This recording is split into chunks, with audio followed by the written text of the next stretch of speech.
बानी हम तबाह भई काजरा काटा हो तो बियाह कब करब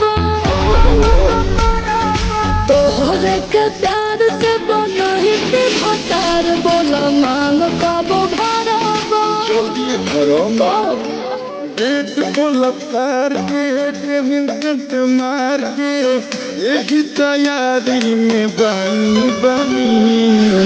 आई बारात लेके तो हर दुआरी आई बारात लेके तो हर दुआरी पहिर के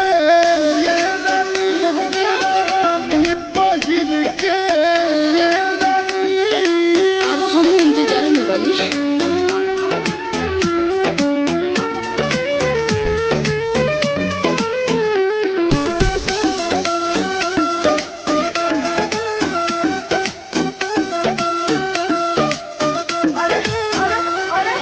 गल को टूटी का गोरी काला करी हो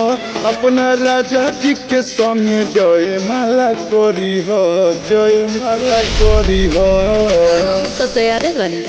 होला होला बात काला से जान तो गोरी बात लेत करे हो चुमा दे ही बहुड़ा के तनाम तू दूरे से खच करे हो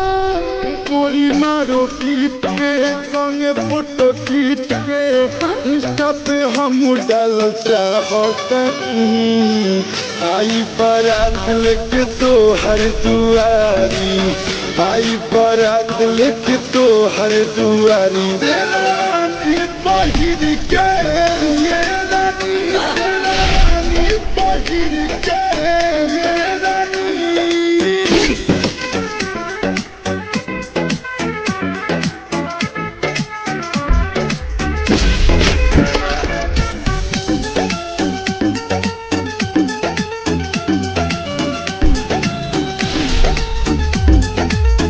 वो अपना कालू पकलू के नाम लिखी हो आपके ससुरा में सारा काम धाम सीखी हो काम धाम सीखी हो तो करबे करो आहो भूखा हो तनी से बकरे कोइल अपन सास के दिल खुद रहो तुम हो देवा अब तू पिरिया सुके सरिया मरून तो जाते हनीमून तो कनिका चले जाई जानी जानी आई बारात लेके तो हर दुआरी आई बारात लेके तो हर दुआरी तेरा रानी पहिर के ये रानी तेरा रानी पहिर के तेरा रानी आई जरूर।